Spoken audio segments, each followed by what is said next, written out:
Navsari district જજ દ્વારા એક હુકમ બહાર પાડી વકીલોને કામ વગર કોર્ટમાં પ્રવેશ પર રોક લગાવવામાં આવી.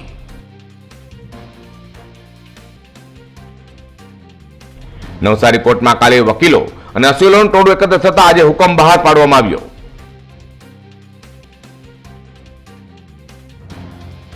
અગત્યના કેસો સિવાય વકીલો કોર્ટ પરિસરમાં જઈ શકશે નહીં.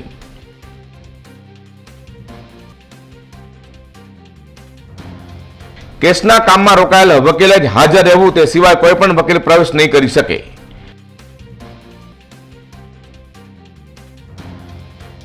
અનિવાર્ય સંજોગોમાં જ વકીલોએ કોર્ટમાં પ્રવેશ કરવા તાકીદ કરવામાં આવી.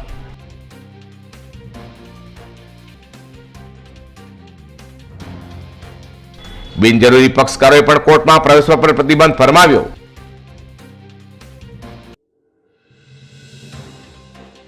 જેમ કે વકીલોએ ધ્યાન રાખવા જણાવ્યું છે.